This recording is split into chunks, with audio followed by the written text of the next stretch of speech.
প্রথমেই সরি চেয়ে নিচ্ছে এত দেরি করে তোমাদের সাথে শেয়ার করার জন্য। হ্যালো, দিনটা ছিল 15ই মার্চ, আর আমার একটু এডিট করতে অসুবিধা হয়ে গেছিলো, এই জন্য আমি এত দেরি করে পোস্ট করছি, তোমাদের সাথে শেয়ার করছি। তো সেদিন আমার বাড়িতে আমার বান্ধবীরা এসেছিলো, দেখে বুঝতেই পারছো। তো এসেই খেতে শুরু করে দিয়েছে।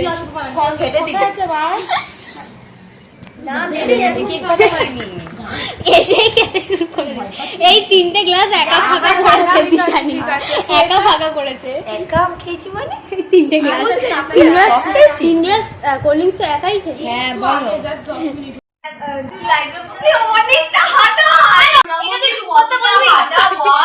ভাবছো তো এটা দেখে এটা কি হচ্ছে? হ্যাঁ হ্যাঁ, এইরকম আমাদের গ্রুপে এক পিসি আছে।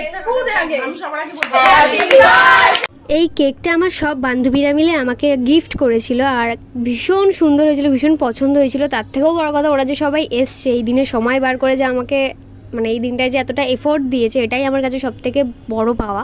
আর তার থেকেও বড় কথা, এমনি আমাদের তো এত দেখা টাকা হয় না, তাও যে সময় বার করে এসছে এটাই। তারপর আমার ফ্যামিলির লোকেরাও ছিল, তো দিনটা সব মিলিয়ে ঠিকঠাকই কেটেছে, ভালোই কেটেছে বলতে গেলে। আর তারপরে এইভাবে আমাকে পলিশ করেছে ওরা, এটা করতে ওরা ছাড়তো না আমি জানি। তারপরে আমি ওই হালকা ফুলকা করতে পেরেছি, বেশি করতে পারিনি। এরপরেও অনেক ভিডিও আসবে, তোমরা দেখতে থাকো, কেমন লাগে জানিও আমাকে।